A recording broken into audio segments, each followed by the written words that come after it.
Hello বন্ধুরা, কেমন আছো? আশা করছি ভালো আছো। আজকে তোমাদের সাথে একটা ছোট্ট মিনি ব্লগ শেয়ার করতে চলে এলাম। আমি এখন আছি জিরাটে। তো এখান থেকে আমরা যাব হচ্ছে খয়রামারি ঘাট। তো দেখতে পাচ্ছ বন্ধুরা, এই জায়গাটা কি সুন্দর, বেশ গ্রাম্য পরিবেশ। আর দু সাইডে হচ্ছে চারিদিকে সবুজ আর সবুজ। আর এখানে হচ্ছে মাঠে চাষবাস হচ্ছিল, আর মাঝখান থেকে হচ্ছে রাস্তা। এই যে দেখো, এনারা মাঠের কাজ শেষ করে বাড়ি ফিরছে।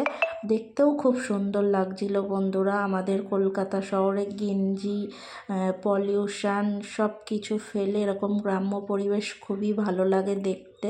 এই যে দেখো, মাঠে সব এগুলো চাষবাস হচ্ছিল, খুব ভালো লাগছিল, তাই জন্য তোমাদের সাথে একটু শেয়ার করছি। তো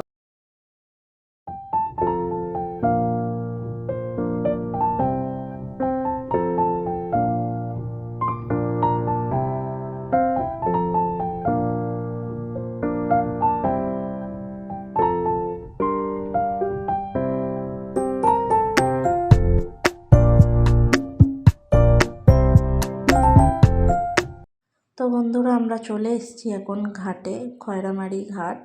আমরা এই ঘাট থেকে যাব ওই পাড়টায়। তো তোমাদের সাথেও শেয়ার করব, দেখো ভিডিওটা।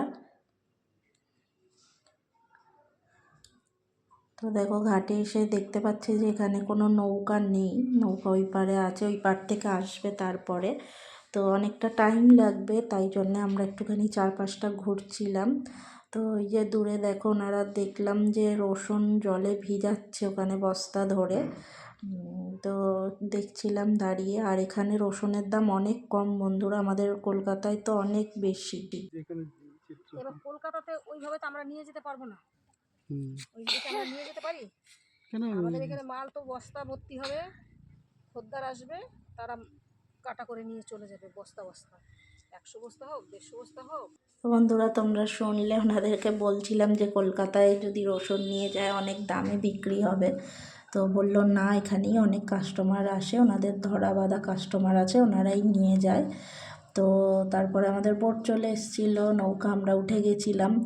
তো নৌকায় উঠেই মনে হলো সুন্দরবনের কথা মনে পড়ে গেল আমাদের। তো বেশ সুন্দর লাগছিল। আমরা যাব ওই পাড়টা, ওই পাড়টা হচ্ছে চাকদা। তো আমরা বিশেষ কোনো কাজে যাব না, এমনি জাস্ট ঘুরতে যাব, আবার এই বোটেই ব্যাক করব। ছেলেও বলছিল চলো মা, ওই পাড়টায় যাই, তাই জন্যেই যাওয়া আর কি। তো দেখতেই পাচ্ছ মা গঙ্গা, খুব সুন্দর লাগছিল। বেশ বোটে উঠে এখানে দেখো সবাই স্নান টান করছিল।